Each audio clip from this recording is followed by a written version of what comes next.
그 이름에 해당되는 헬라어 단어가 오노마입니다. 이 오노마에는 네 가지 뜻이 있는데, 먼저 보면 인격이다 라는 뜻이 있고, 두 번째는 사역이다 라는 뜻이고, 세 번째는 평판, 그리고 네 번째는 존재 자체다 라는 뜻을 가지고 있습니다. 성경에 보면 하나님의 이름이다, 또는 예수님의 이름이다, 또는 사람의 이름이다, 사물의 이름이다, 이름이 많이 나오는 것을 볼 수가 있는데, 그 이름에 해당되는 단어가 오노마이기 때문에 그 속에는 네 가지 뜻을 담고 있다라고 말할 수가 있습니다. 예를 들어서 하나님 이름 그러면 그 하나님의 성품이 그 속에 담겨져 있다는 것이고, 하나님께서 하신 일, 하나님께서 하신 사역이 그 이름 속에 담겨져 있고, 그리고 하나님에 대한 평판이나 그리고 궁극적으로 하나님 존재 자체라는 의미를 가지고 있다, 그런 얘기입니다. 예수님 이름도 마찬가지입니다.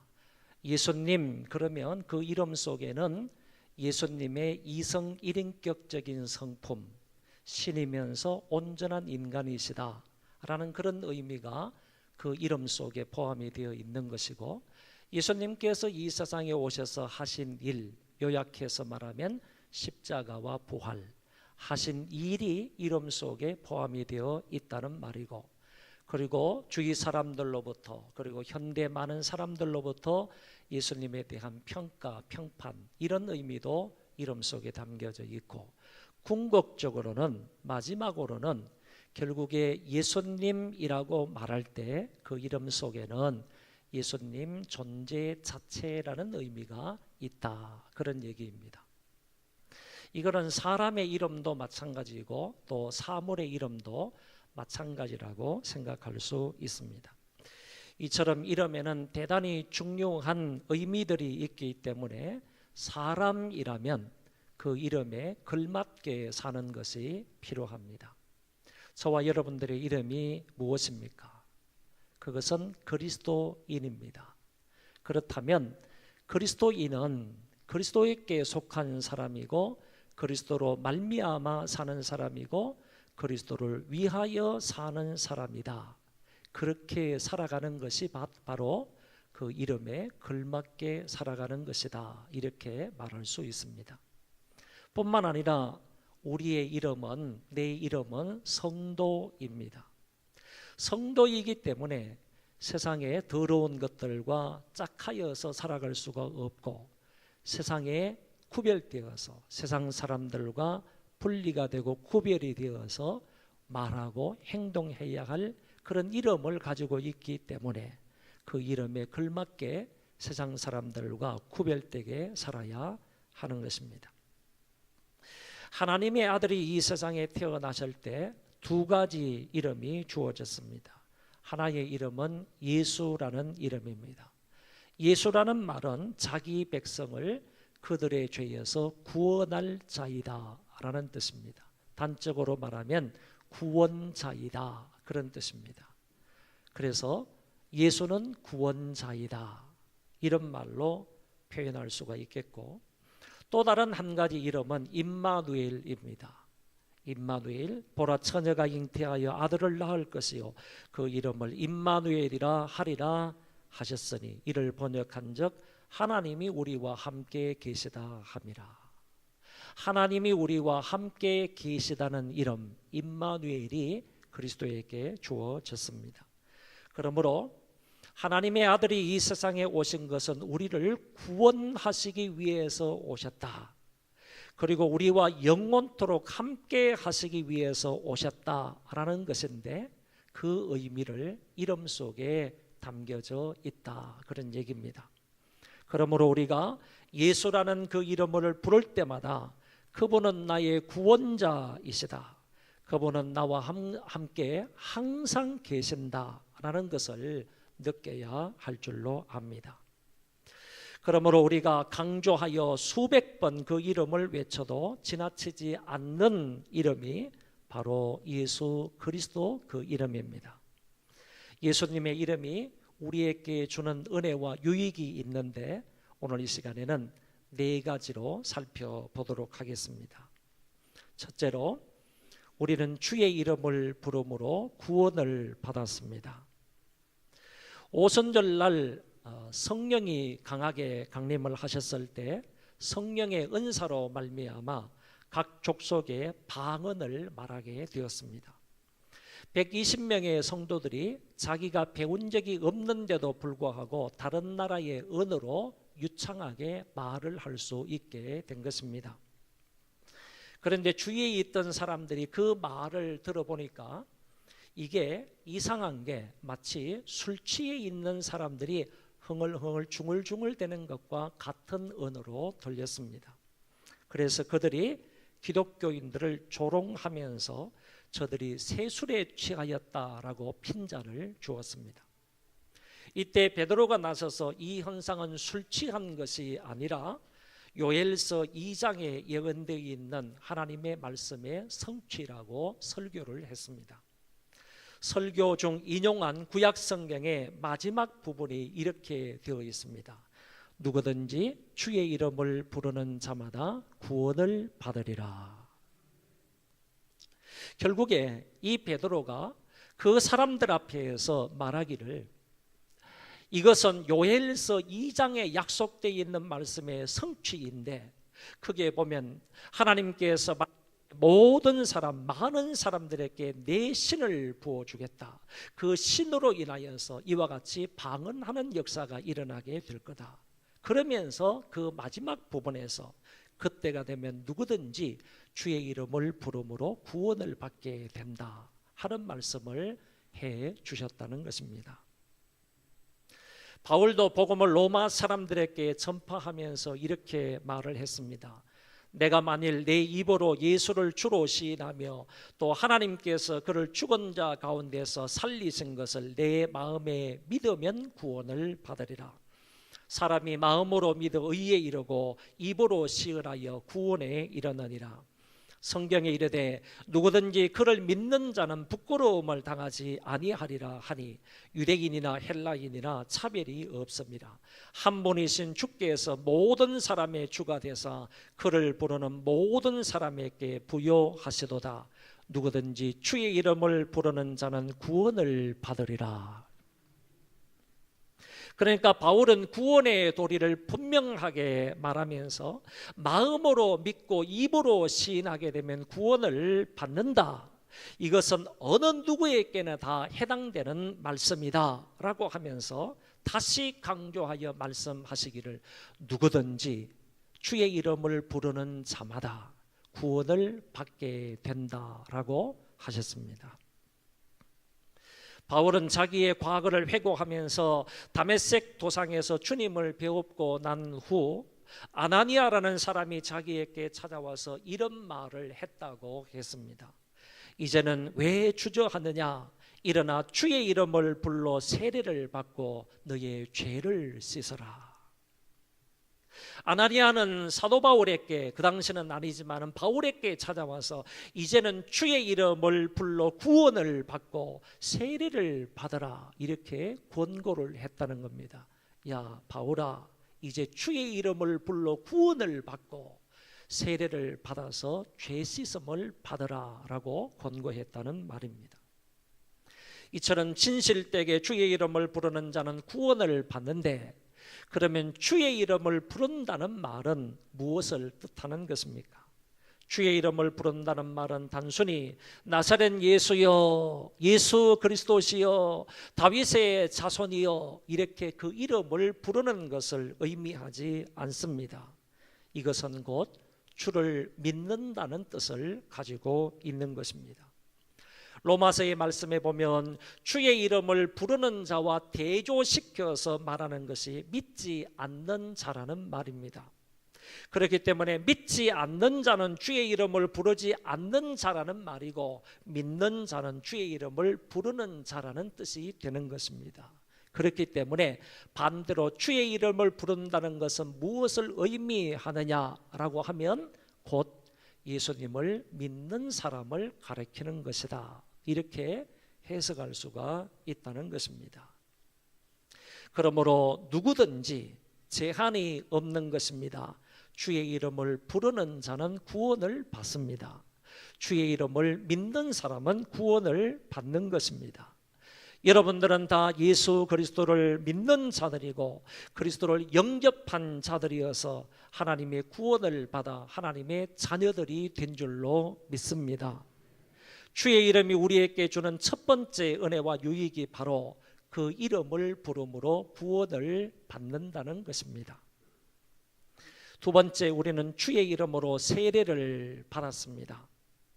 예수님이 성천하시기 직전에 너희는 가서 모든 족속으로 제자를 삼아 아버지와 아들과 성령의 이름으로 세례를 주라고 명령하셨습니다.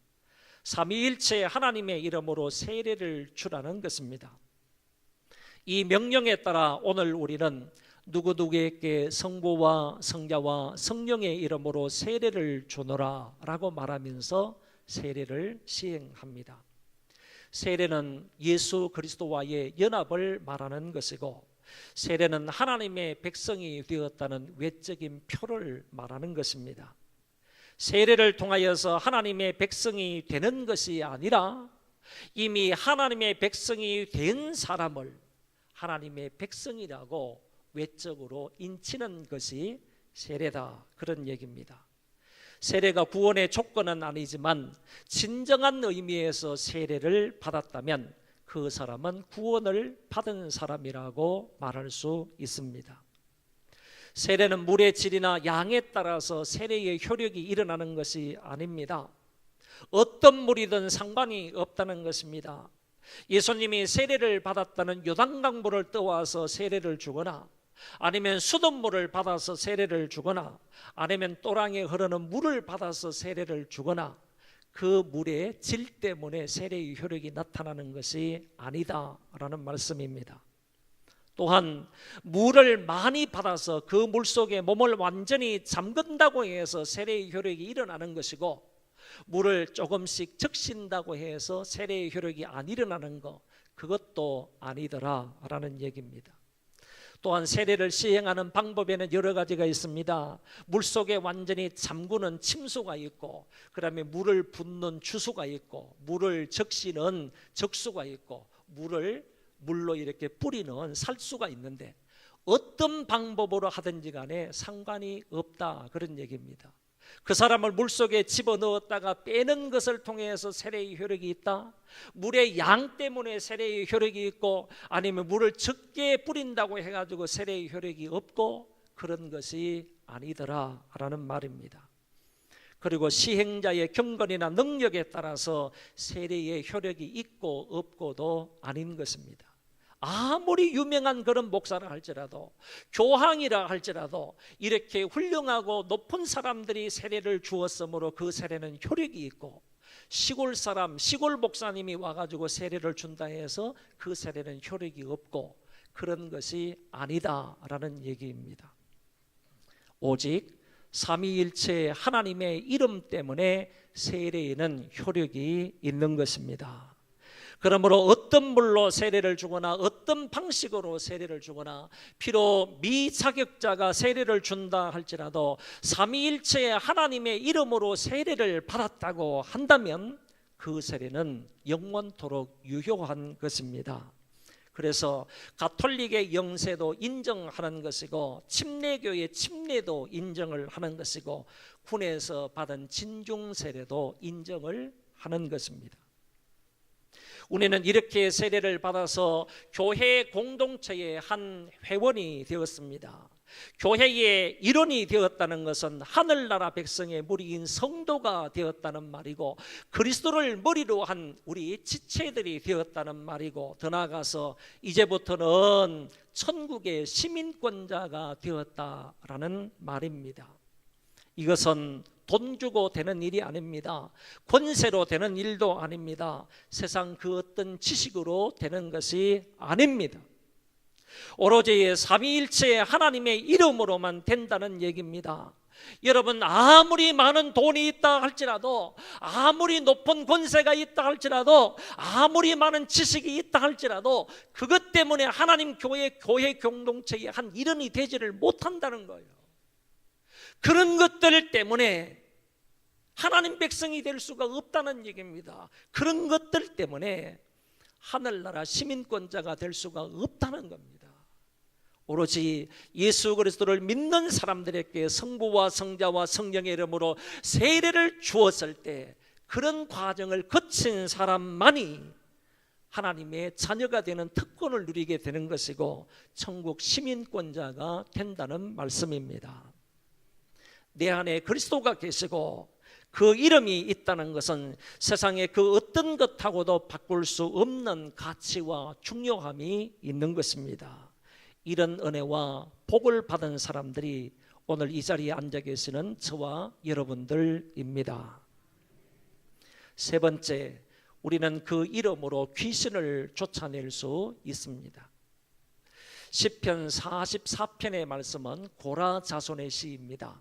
제가 여기 기록해 놓았습니다. 제일 위의 성경 아주 중요한 말씀이니까 다 같이 한번 읽어보도록 하겠습니다.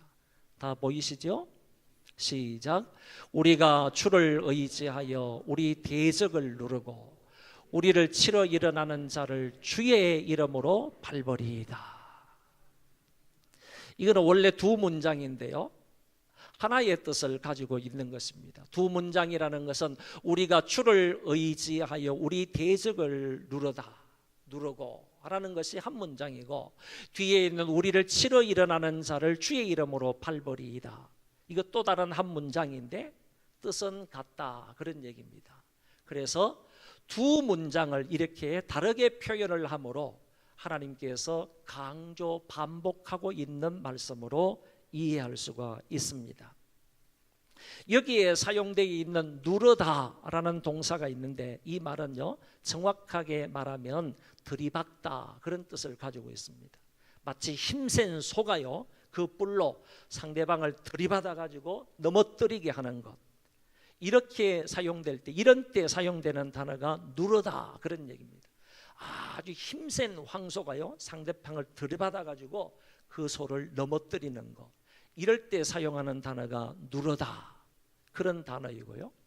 그 다음 나아가서 밟으리라 하는 이 말은 잔인하게 짓밟고 지나간다, 그런 뜻을 가지고 있습니다. 만약 전쟁을 해서 내가 승리했습니다. 그러면 적들이 쓰러져 죽어 넘어 있지 않습니까? 그 시체를 잔인하게 밟아가지고 짓밟으면서 건너가는 것, 짓밟으면서 나아가는 것, 이럴 때 사용하는 단어가 밟으리다라는 단어입니다. 이것은 어쩌면요, 시편 기자가 다윗이 블레셋과의 장수 골리앗을 물리칠 때 이런 말을 했습니다. 너는 칼과 창과 단창으로 내게 나아오거니와 나는 만군의 여호와의 이름 곧 내가 모욕하는 이스라엘 군대의 하나님의 이름으로 내게 나아가노라, 이렇게 말함으로 인하여서 다윗이 그 골리앗과 싸워서 승리를 했습니다. 그리고 다윗이 그 골리앗의 시체를 짓밟았단 말이에요. 이것을 염두에 두고 고라 자손이 시편 44편 이 말씀을 기록한 게 아닌가, 이렇게 생각이 된다는 것입니다. 그렇다면 이 시편 기자는 오늘 우리를 향하여서 이렇게 말씀하고 있는 것입니다. 우리가 이 땅을 살아가다 보면 우리를 치려가는 수많은 적들이 있을 수 있습니다. 그들이 우리를 넘어뜨리려고 침략해 올 때 우리는 주의 이름으로 그들을 들이받는다는 얘기입니다. 우리의 강한 이름으로, 주의 강한 이름으로 그들을 들이받아 버리게 되고, 그리고 뿐만 아니라 그들과 주의 이름으로 싸워서 완전히 짓밟아 버리고 그들을 대항해서 승리하게 될 것이다, 이것을 오늘 우리에게 말씀하고 있다고 보는 것입니다. 신약으로 와서 주님이 이런 말씀을 하셨습니다. 믿는 자들에게는 이런 표적이 따르리니 곧 그들이 내 이름으로 귀신을 쫓아내며, 주의 이름으로 귀신을 쫓아낼 수 있다고 했습니다. 믿으시면 아멘 합시다. 이것이 믿는 자들에게 따를 표적이라고 했습니다. 믿는 사람들에게 나타날 표적이 뭐냐? 주의 이름으로 도전을 했을 때 귀신이 떠나가는 것, 이것이 바로 믿는 사람들에게 나타날 표적이라고 했던 것입니다. 정말로 우리가 예수를 주로 믿고 하나님의 자녀가 되었으면 우리에게 이런 권세가 주어졌다고 말씀하고 있습니다. 예수님의 제자들도 보시기를 바랍니다. 주님이 70명을 둘씩 짝지어서 마을로 보내면서 전도하라고 했습니다. 하나님 나라를 전파하라고 했습니다. 이들이 전도하고 돌아와서 기뻐하면서 이런 얘기를 합니다. 주여, 주의 이름이면 귀신들도 항복하더이다. 이렇게 보고를 했습니다. 주의 이름으로 나아가서 복음을 전했더니만은 주의 이름 앞에 귀신들도 항복하고 귀신들도 떠나가더이다. 이렇게 제자들이 주님께 보고를 했을 때 주님이 이런 말씀하십니다. 그래, 사탄이 하늘로부터 번개처럼 떨어지는 것을 내가 보았다. 그러시면서 주님께서 그의 제자들에게 이렇게 말씀하십니다. 내가 너희에게 뱀과 전갈을 밟으며 원수의 모든 능력을 제어할 권능을 주었으니 너희를 해칠 자가 결코 없으리라 그랬습니다. 예수님께서 그의 제자들에게 귀신을 제압할 수 있는 권세를 주셨다고 했습니다. 뱀과 전갈을 밟을 수 있는 권세를 주셨다고 했습니다. 원수의 모든 능력을 제어할 수 있는 그 권세를 주셨다고 분명히 말씀을 하셨습니다. 예수 그리스도의 그 이름을 믿는 사람에게 동일하게 이와 같은 권세가 있다는 것입니다. 주의 이름이 저와 여러분들 마음속에 있다면 그 이름으로 말미암아 이런 권세를 행할 수 있게 되는 것입니다. 사도행전 3장에 보시면 나면서부터 안전뱅이 된 사람이 나옵니다. 이 사람의 나이가 약 40세 정도 되었다고 하니까 이 사람은 40년 동안 한 번도 걸어보지 못한 사람입니다. 먹고 살 것이 없으니까 성전 미문에 앉아서 사람들에게 구걸을 해서 먹고 삽니다. 그것도 자기 발로 나올 수 없으니까 누군가가 그를 데려다 주어야만 합니다. 그는 구걸하기에 정말 완성맞춤의 자리를 차지하고 있었습니다. 왜냐하면 유대인들은 자주 성전에 올라가서 하나님 앞에 제사를 드렸고요, 뿐만 아니라 하루에 3번 정도는 성전에 올라가서 유대인들은 기도를 했습니다. 그리고 그 어떤 성전보다는 아름다운 문이었기 때문에 많은 사람들이 이 문을 통해서 왕래를 했습니다.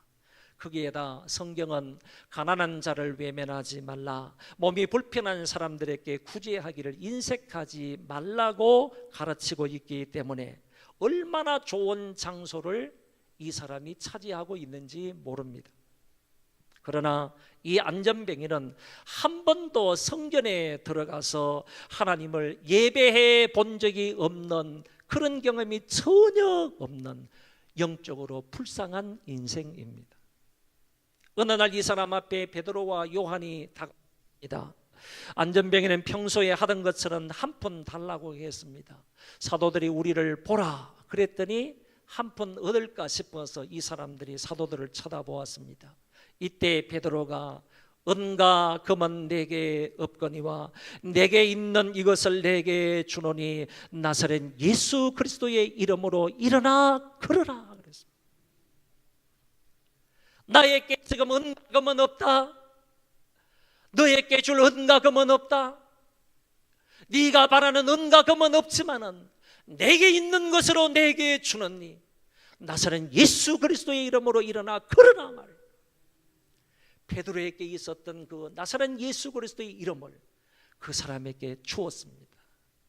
그리고 나서 그 사람의 손목을 잡고 일으키니까 그 사람의 발과 발목에 힘을 얻어서 그 자리에서 일어나고 걷기도 뛰기도 하며 성전에 들어가고 하나님 앞에 찬양하는 역사가 일어났습니다.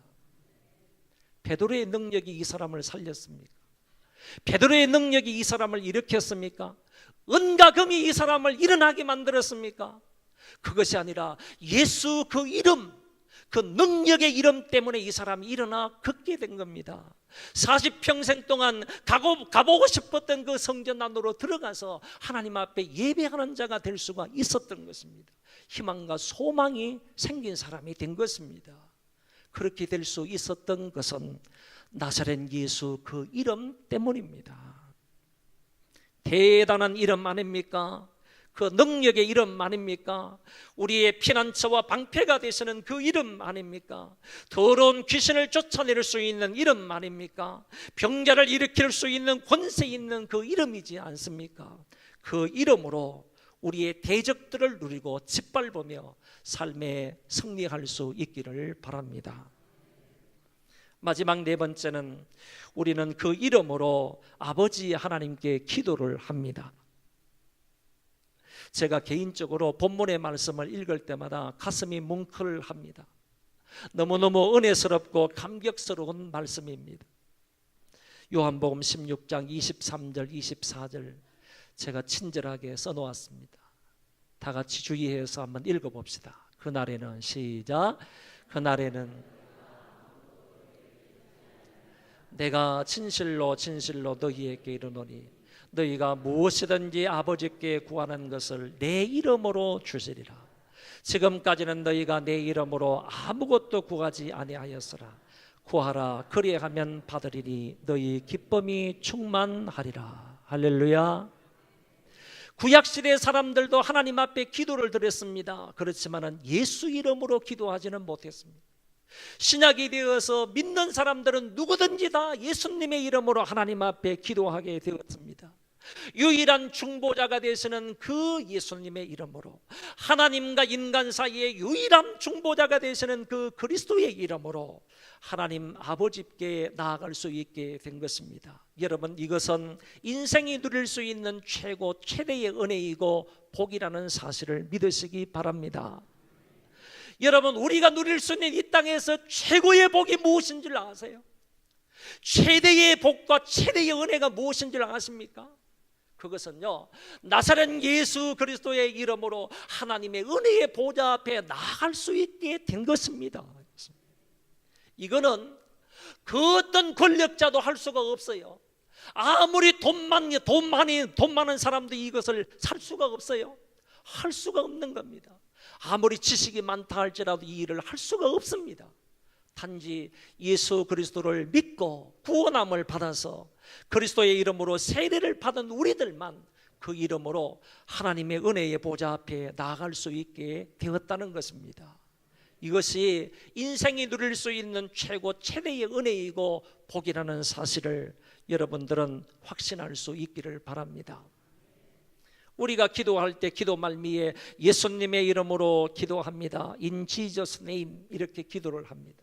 이 말이 무슨 뜻인가 하면은 예수님의 전 성품을 다하여 예수님의 전 사역을 의지해서 하나님께 기도합니다. 이런 뜻입니다. 예수님의 이름 속에는 분명히 아까 네 번째 존재 자체라는 그런 뜻이 있다고 했습니다. 그렇기 때문에 궁극적으로 말한다면 예수님의 이름으로 기도합니다 하는 이 말은 예수님 존재 자체를 의지해서 하나님께 기도합니다, 이런 뜻을 가지고 있는 것입니다. 여러분, 우리가 기도를 할 때 하나님께서는 바로 그 이름을 보시고 우리에게 응답을 해 주신다는 것입니다. 은행에 가서 무엇인가를 청구할 때 반드시 도장을 꽉 찍어서 내가 원하는 만큼 청구를 하지 않습니까? 그런데 우리가 기도를 할 때도 예수님의 이름으로 기도합니다 라는 이 말은 은행에 가서 청구서에다가 도장을 꽉 찍는 것과 같다, 그런 얘기입니다.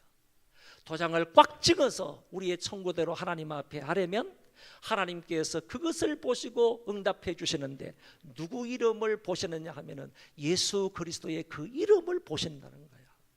그 이름을 보시고 하나님께서 우리가 청구한 대로 우리에게 응답해 주신다는 말씀입니다. 유일한 당신의 외아들 인류의 구세주 유일한 중보자 길이요 진리요 생명이 되시는 예수 그 이름을 보시고 우리에게 응답해 주신다는 사실을 믿으시기를 바랍니다. 우리 주위에도요 하나님의 교회라는 이단이 있습니다. 지난번에 어떤 자매가 하나님의 교회를 다니는데 우리 교회에 등록을 해서 그 사람을 잘랐습니다. 당신 같은 사람은 이단에 속해 있는 사람은 우리 교회에 받을 수 없습니다 해서 자르고 다른 데로 가라 그랬습니다. 다른 데로 가라는 말이 좀 이상하지만은 우리 교회에 출석하지 못하도록 했습니다. 이 하나님의 교회가 이단인데 그 시조가 누구냐 하면 안상홍이라는 사람입니다. 이 사람은 죽었습니다. 이 사람은 기도를 할 때 자기 이름으로 기도하라는 거야. 안상홍의 이름으로 기도하라는 거야. 이 말이 무슨 얘기인가 하면 결국에는 자기가 중보자 그리스도이다, 그런 얘기가 되는 거예요. 자기 이름으로 기도하라, 그 말은 예수님의 자리를 자기가 차지하는 겁니다. 자기가 그리스도이다, 그 말이 되는 것이고, 이 사람의 생일이 12월 1일입니다. 12월 1일인데 12월 1일을 자기 생일이기 때문에 자기가 그리스도라고 말하면 그날이 무슨 날입니까? 성탄절이 되는 거예요. 자기가 그리스도이니까. 그래서 12월 1일을 하나님의 교회에서는 성탄절로 지키고 있습니다. 이런 걸 볼 때 안상홍은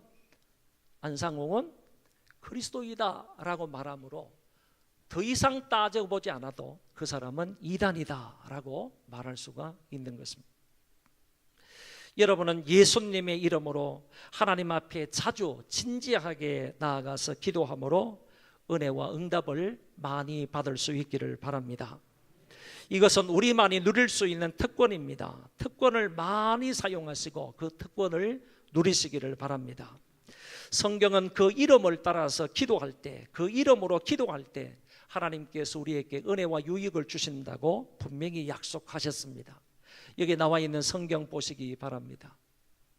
있나요? 예, 있습니다.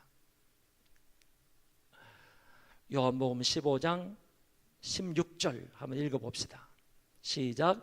너희가 나를 택한 것이 아니요 내가 너희를 택하여 세웠나니 내 이름으로 아버지께 무엇을 구하든지 다 받게 하려 함이라. 할렐루야.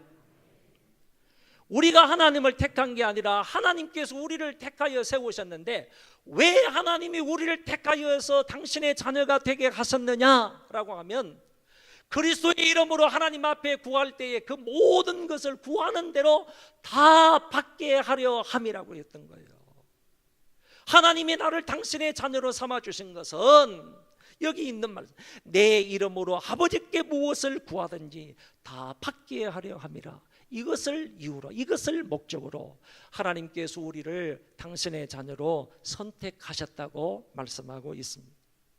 야고보서 5장에도 보면 너희 중에 병든 자가 있느냐, 그는 교회의 장로들을 청할 것이요 그들은 주의 이름으로 기름을 바르며 그를 위하여 기도할지니라.